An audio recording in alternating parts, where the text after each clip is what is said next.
I'd like to show you the setup for synchronizing one or more AWGs. And this setup we have here is using, this particular setup has two channel AWGs, and we're going to be synchronizing these two boxes, and we'll be looking at the trigger jitter on the oscilloscope. And so I'll take you through step-by-step process of how to calibrate your AWG so that you stay synchronized when you change waveforms or start the acquisition again. So start with I also wanted to show you the back panel of an AWG so you have an idea where the signals will be coming from. So the configuration that we have, like I said, the two AWGs. We have an AFG up here that will be used as our reference clock and also as our trigger that we'll be putting into the input. So on the back of the AWG you have reference in, and you can see that this will allow from 35 to 250 megahertz reference. So we're going to be using that as our reference input that is coming from this AFG up here. And right now we have the reference input set for 128.8 megahertz. And you can see that that's a sine wave that we're using for this particular clock signal. Now on the AWG we can also multiply this value so we can get up to the sample rate required. Like I said, we use the reference in. We use, in some cases we may want to use the clock out as a trigger or a clock for the sampling scope. So we're also using the clock out in this case.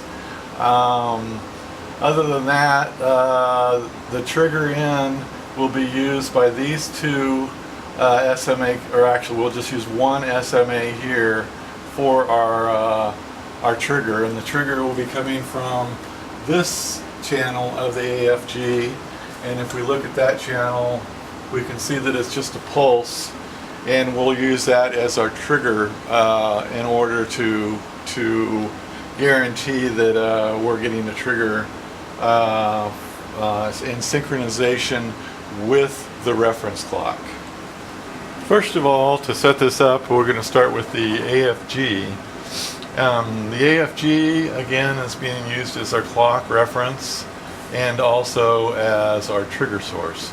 So as we can see here, we're looking at our clock, and we've set it to 121.88 megahertz for our clock, and that's something that was requested by a customer. And for our trigger, we've basically set it up in correlation so that the trigger will be synchronous with the clock, and we'll use this as our trigger input for this particular test.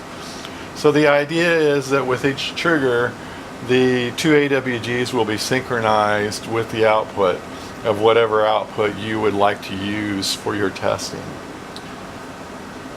So now I'm going to move over and show you some of the menus on the AWG.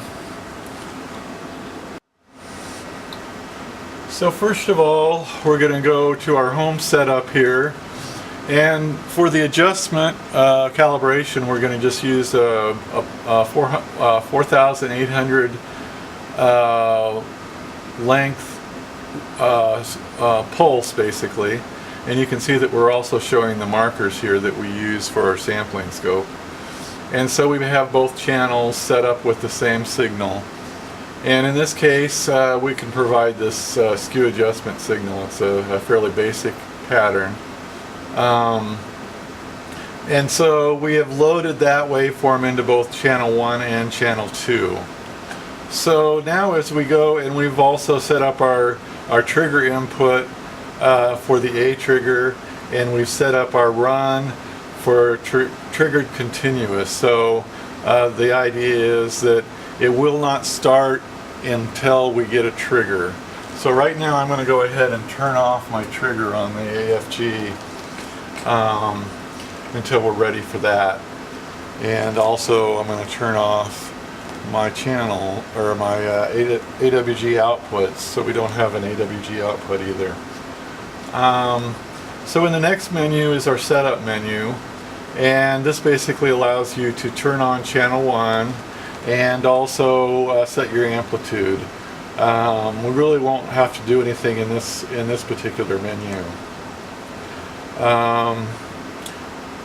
So now we're going to go over to under our clock setup. We will go ahead and show you what the clock setup is configured for. So we're using our reference in external variable, and again that comes from the AFG, and the AWG provides you the capability of detecting the actual frequency.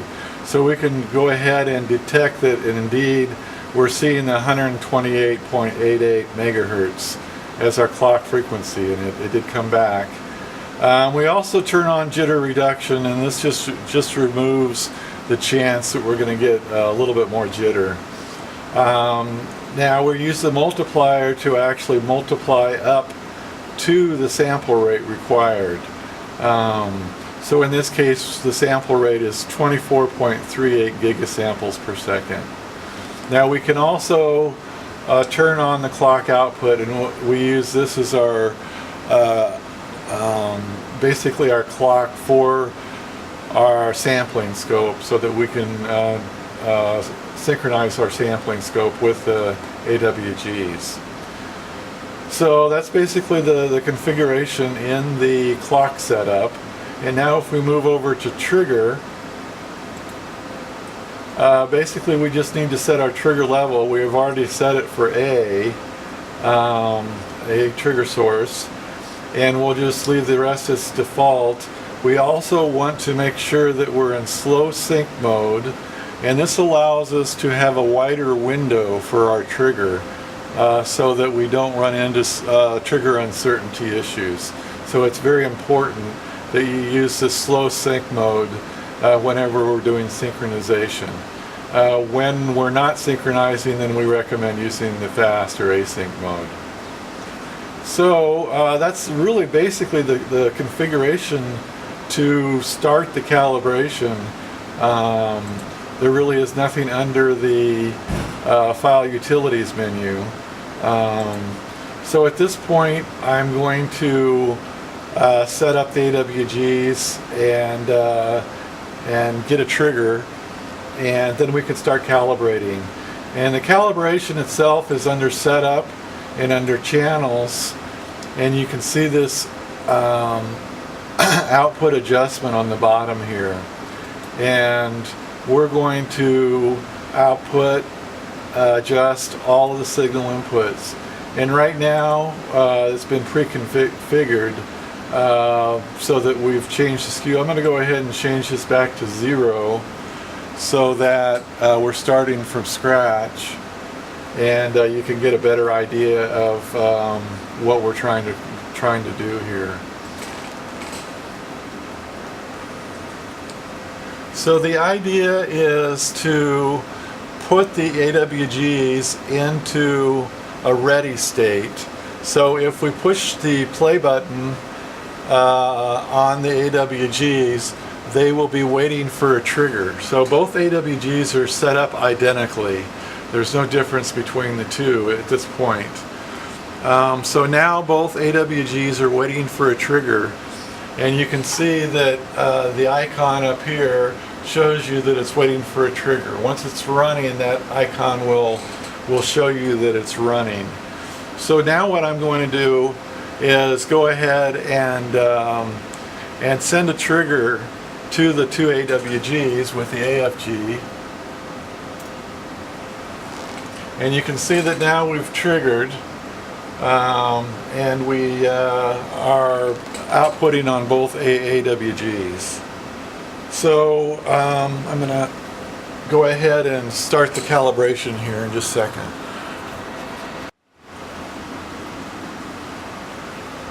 Okay, start off with,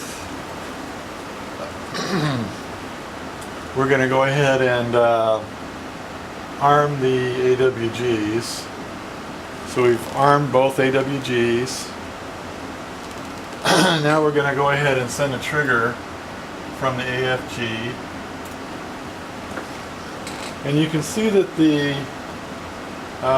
gap between the two channels, so what we're looking at is channel 1 of the top AWG going to channel 4, which is the green trace, and then we have also channel 1 from the second AWG, and it's going to the yellow trace, or channel 1. Now what we're seeing here is we're triggering off of channel 1, and if we position this, we can see that the AWGs did not align very closely on the outputs. So this is the time-consuming part, in the sense that we need to repeat it again and see if we can get this these two edges very close, within 2 nanoseconds. So I'm going to go ahead and unarm the AWGs, turn off the clock, rearm the AWGs, and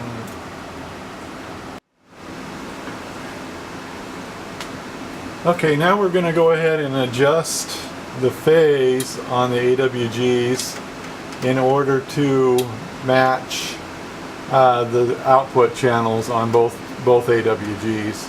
So you can see in this case where the delta between the two AWGs is 3.9 nanoseconds. Now I mentioned earlier that you should really try for 2 nanoseconds, but if you use the phase control on both AWGs, you can actually go up to 4 nanoseconds. So I'm going to go ahead and leave it at 3.9 nanoseconds here and see if we can adjust it in. So the idea is to adjust the phase until we get these two channels lined up. So I'm going to go ahead and put in a fairly large number here. So I'm going to go in and put 10,000. And you can see that they move closer in this case. Now the maximum amount that we have available on our phase adjust is 10,800. So there's no way I can get lined up with just using one of the phase controls for the AWG. So I'm going to go ahead and adjust in the other AWG now, and you should see it change. So I'm going to go ahead and adjust it. I may have to adjust it in the negative direction. Let's see here. So I'm going to go 5,000 on the other AWG. And we are getting closer. So that was actually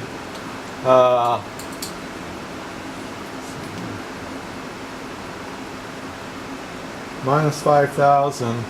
So let's go up to minus 5,500.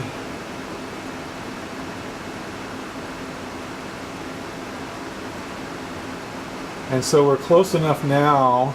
We should be able to zoom in on it a little bit more so we can get a little bit more detail. So I'm using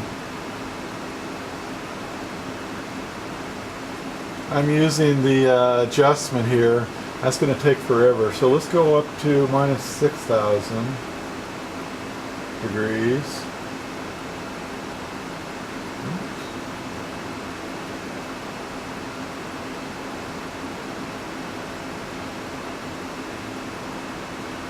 Not enough. Try minus 8,000.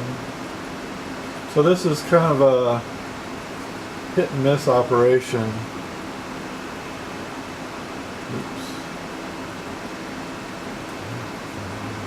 Enter the number. So we're getting closer. I went the wrong way. So let's go minus 7,500.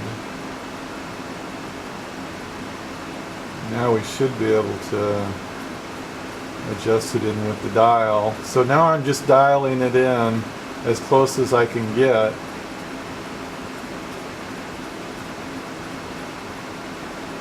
And the idea is, once you get it dialed in,